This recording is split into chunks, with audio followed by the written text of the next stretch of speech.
Governor نجم الدین ایوب کافی عمر ہونے تک شادی سے انکار کرتا رہا۔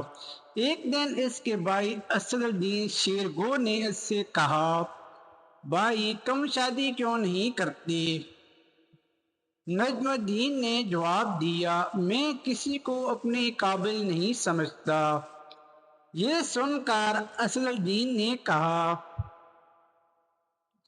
میں آپ کے لیے رشتہ مانگوں کسی کا؟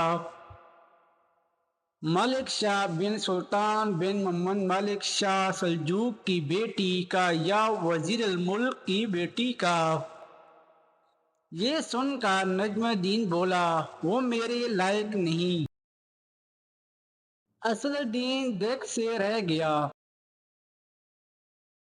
پھر کون آپ کے لائق ہوگی؟ نجم الدین نے جواب دیا، مجھے ایسی نیک بیوی چاہیے جو میرا ہاتھ پکڑ کر مجھے جنت میں لے جائے، اور اس سے میرا ایک ایسا بیٹا پیدا ہو جس کی وہ بہترین تربیت کرے، وہ شاہ سوار ہو اور مسلمانوں کا قبلہ اول واپس لے۔ اسد الدین کو نجم الدین کی بات پسند نہ آئی اور اس نے کہا، ایسی لڑکی آپ کو کہاں ملے گی؟ نجم الدین نے جواب دیا، نیت میں خلوص ہو تو اللہ نصیب کرے گا۔ یہ سن کر اسد الدین خاموشی سے اسے تکنے لگے۔ ایک دن نجم الدین مسجد میں تقریت کے ایک شیخ کے پاس بیٹھے ہوئے تھے۔ ایک لڑکی آئی اور پردے کے پیچھے سے ہی شیخ کو آواز دی۔ شیخ نے لڑکی سے بات کرنے کے لیے نجم الدین سے معذرت کی۔ نجم الدین سنتا رہا کہ شیخ لڑکی سے کیا کہہ رہا ہے۔ شیخ نے لڑکی سے کہا، تم نے اس لڑکے کا رشتہ کیوں مسترد کر دیا جس کو میں نے بھیجا تھا؟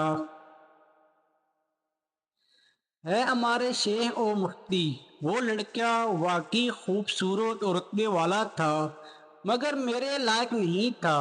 شیخ حیرت سے بولے، کیا مطلب؟ تم کیا چاہتی ہو؟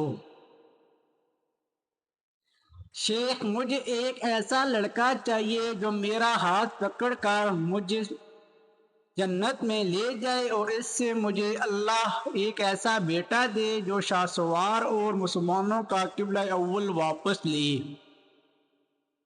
نجم الدین حیران رہ گیا کیونکہ وہ جو سوچتا تھا وہی یہ لڑکی بھی سوچتی تھی۔ نجم الدین جس نے کامرانوں اور وزیروں کی بیٹیوں کے رشتے ٹھکرائے تھے، شیخ سے کہا، اس لڑکی سے میری شادی کروا دی، یہ محلے کی سب سے فقیر گھرانے کی لڑکی ہے۔ یہ سن کر نجم الدین نے کہا، میں یہی چاہتا ہوں۔ پھر نجم الدین نے اس فقیر متقی لڑکی سے شادی کر لی اور اسی سے وہ شاہ سوار پیدا ہوا جسے دنیا سلطان صلاح الدین ایوبی رحمۃ اللہ علیہ کے نام سے جانتی ہے، جنہوں نے مسلمانوں کے قبلہ اول بیت المقدس کو آزاد کروایا۔